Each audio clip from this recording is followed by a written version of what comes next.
It is by no means business as usual in this country or in Washington. Everything feels in limbo right now, doesn't it? Most of us still getting used to not having to wear a mask when you walk inside of a private business. Some of us just getting used to businesses being fully open, like here in New York. The economy is just as confusing. Is it healthy? Is it stable?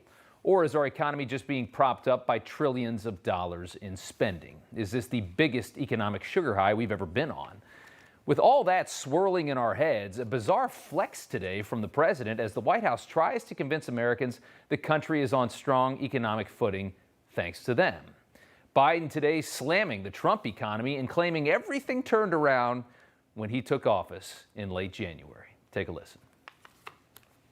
We've gone from 60,000 jobs per month to 60,000 jobs every 3 days. More than 600,000 jobs per month since it took office.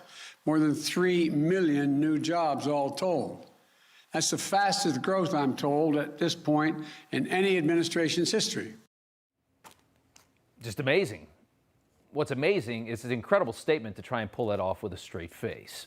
Let's rewind back to January of this year. Trump's incredible economy was ripped apart by COVID lockdowns, much like the rest of the world. It was a liberal dream come true. The former president's crowning achievement had been dismantled, and he had just lost re-election. Even better, the newly approved vaccine is going into arms, and it's happening at a rapid pace, more than 1 million shots per day as Joe Biden takes office on January 20th. He was set up pretty nicely. From that point forward, the country began a pretty fast process of vaccinating Americans, and with that, the COVID numbers began to drop, and the nation began reopening and healing. And with that, a fully expected economic explosion happening despite Joe Biden's presidency, not because of it. But of course, the left likes to repeat a lie until everybody just thinks it's the truth. Former Obama economic advisor Robert Reich tweeted this one out last week, and I couldn't help myself but laugh. In just 5 months, the American economy has added 3 million jobs under Joe Biden. It took Trump his entire first year to add 1.8 million jobs.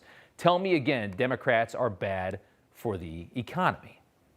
Again, can you imagine writing a tweet like that with a straight face, knowing what we know about COVID and what we just went through? It's a joke. It's beyond a joke. Now, Robert Reich fashions himself as an economist. Over at NBC, they think he was. Not many other people do.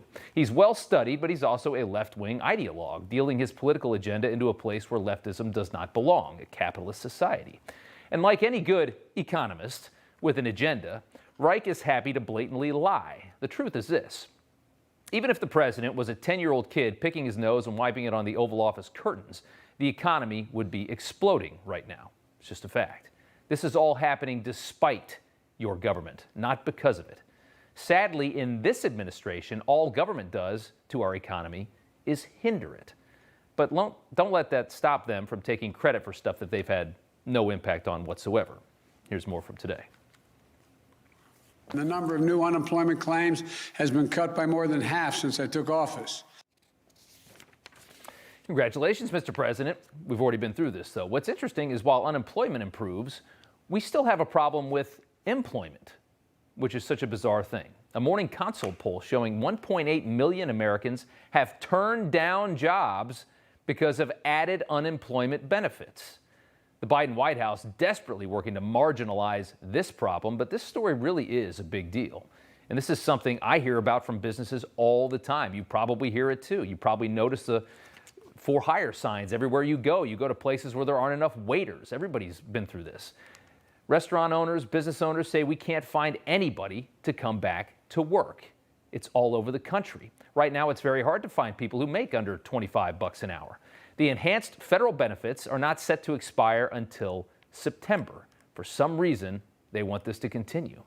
Though Republican governors, we should say, in 25 states have ended these jobless benefits early, and some have been sued for that. The bizarre story of our tandem employment and unemployment problem is an important story. It validates what conservatives have known for a long time about running an economy. The more you disincentivize work, of course, the less people will work. It's not a complicated lesson to learn. It's bizarre the left refuses to accept this very basic fact of human nature. Welfare begets more welfare. COVID gave us enhanced unemployment, and now we have more people taking unemployment. Shocker. We have literally millions of able-bodied people in this country right now fully capable of going back to work, laying at home, watching TV, and collecting your money. It's so bad, many companies are forced to offer major incentives to entice people to come back. Burger King is offering a $1,500 signing bonus. It's like going to the NBA, a signing bonus. It sounds great to people that work at Burger King, and Biden can brag that he's raising wages in some weird way, but most understand it's not sustainable if we want a healthy economy and strong labor participation rate. Last week, Biden did say communism is bad and socialism is not a good substitute. We were happy to hear that. Clearly, White House focus groups are indicating that embracing collectivism will lead to crushing losses in 2022 and 2024 because, again, today, Biden backed capitalism.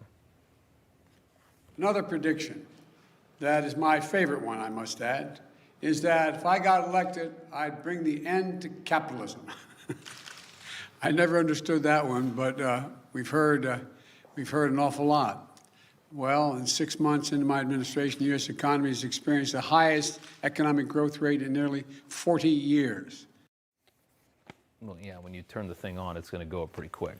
We said it last week, and it remains true today. The policies of this administration do not match the rhetoric. Andy Kessler wrote a fantastic op-ed today in the Wall Street Journal, defining the Biden economic policies as flat-out anti-capitalist.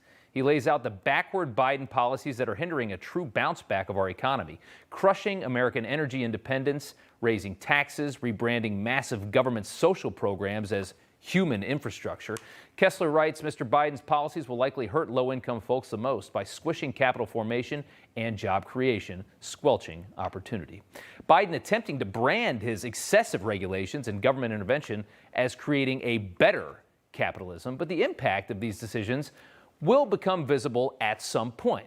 We're going to figure this out. It's confusing right now, but we will. It'll likely come in the form of a soft recovery, much like the Obama recovery from the 2008 crisis. We will kind of limp along for the next few years, very slowly recover. Most people will probably not be able to realize that with different leadership and less government, we could have advanced much, much faster. A giant portion of Biden's speech this morning was just pushing his new child tax credit. Take a look. For families with the least, this money will do the most, dramatically reducing child poverty in America. And for millions of middle-class families, it'll give them a little bit of breathing room every month. That's just one example of how we're building an economy from the bottom up and the middle out. They're giving away a lot of money right now. People that are making hundreds of thousands of dollars a year are getting $500 checks from your government. That's big government. Bottom up and middle out, he says, but there's a serious cost to all the money we've printed out and given out, and that, of course, is inflation. And we have these numbers: the price of lumber, 125% increase, 45% for automobiles, gas up 45%, milk up 7.5%. Here's the White House today, still trying to ease this growing and very much more real concern. And certainly we're seeing prices go back to pre-pandemic levels. In some cases, we're also seeing a range of factors, including shortages in the supply chain, from chip shortages that are impacting the auto industry to lumber shortages that are impacting the housing industry, that are also factors here as we're seeing price increases. Just remember that free government money is coming at a cost. Everything's going to go up. This is why it doesn't work. We saw inflation rise by 5.4% in the past year, June to June. That's trouble. Hey, I'm Rob Finnerty. Thanks for watching. If you enjoyed this video, please join the conversation in the comments below. Don't forget to subscribe, too. Hit the bell icon to be alerted to breaking news. And remember, there's a whole lot more on Newsmax TV, America's fastest growing cable news network. Newsmax TV, we're real news for real people.